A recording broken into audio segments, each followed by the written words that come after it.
বিছনাত শোৱাৰ পূৰ্বে পৰমাত্মাৰ লগত পাতক এই 5টা কথা আৰু তাৰ পাছত আপুনি চমৎকাৰ নিজেই দেখিব। এই 5টা কথা সদায় পৰমাত্মাৰ সৈতে পাতিবলৈ লওক। দেখিব আপুনি যিয়েই বিচাৰিছে তাকে পাবলৈ আৰম্ভ কৰিছে। এই 5টা কথাত এনেকুৱা অদ্ভুত শক্তি আছে, আপোনাৰ যিমানেই ভয়ানক সমস্যা নহওক, যিমানেই ডাঙৰ দুখ নহওক, সকলো নোহোৱা হৈ যাব আৰু জীৱনত আপুনি এটা সঠিক ৰাস্তা পাই যাব। আমি ক'বলৈ ওলোৱা 5টা কথা পৰমাত্মাৰ সৈতে পাতিবলৈ লওক, তাৰ পিছত ইয়াৰ ফল আপুনি নিজেই লাভ কৰিব। কোন 5টা কথা আপুনি পৰমাত্মাৰ সৈতে পাতিলে পৰম সুখ আৰু মহাফল লাভ কৰিব, সেই সন্দৰ্ভত প্ৰস্তুত কৰা হৈছে এই ভিডিঅ'টো। দিনটোৰ সমস্ত কাম কৰি ৰাতি যেতিয়া আহাৰ গ্ৰহণ কৰে, তাৰ পিছত আপুনি শুবলৈ যায়। টোপনি যোৱাৰ পূৰ্বে বিছনাখনত পৰি মাত্ৰ 5 মিনিট চকুহাল মুদি পৰমাত্মাৰ সৈতে 5টা কথা পাতক।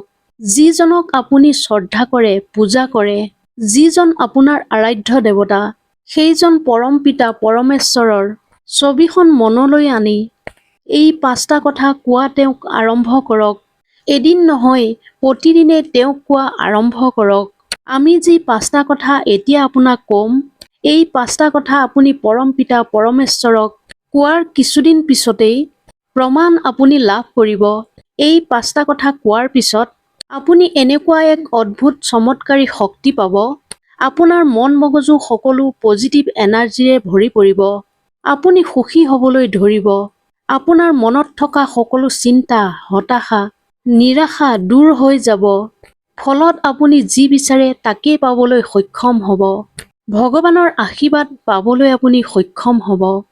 প্ৰথমেই পৰম পিতা পৰমেশ্বৰক ধন্যবাদ দিয়ক। হে পৰম পিতা পৰমেশ্বৰ, মই তোমাক ধন্যবাদ জনাইছো, কাৰণ আজিলৈকে তুমি মোক জীয়াই ৰাখিছা। মই ভালে আছো। মোক তুমি পৰিয়াল বৰ্গৰ মাজত ৰাখিছা আৰু তেওঁলোকো কুশলে আছে। সেইবাবে মই তোমাৰ কৃপাত প্ৰসন্ন। তুমি মোক এমুঠি অন্ন দান কৰিছা। মই প্ৰসন্ন। মই আজি লঘোনে থাকিবলগীয়া হোৱা নাই। তুমি মোক থাকিবলৈ এটা ঘৰ দিছা, শুবলৈ এখন বিছনা দিছা।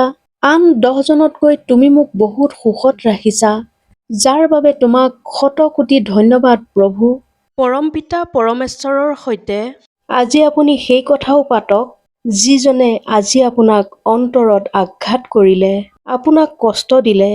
কাৰোবাৰ কথাই যদি আজি আপোনাক আঘাত কৰিলে বা কোনোবাই যদি আপোনাক ককৰ্থনা কৰিলে, আপুনি পৰম পিতা পৰমেশ্বৰক কওক, হে দয়াময়, আজি মোৰ লগত যিখিনি বেয়া হ'ল, যি মোৰ লগত আজি বেয়া কৰিলে, তেওঁক তুমি শক্তি দিছাৰ কাৰণেই আজি তেনেকুৱা কৰিলে। কিন্তু ইয়াত মোৰ কোনো আক্ষেপ নাই প্ৰভু। এয়া সকলো তোমাৰেই লীলা।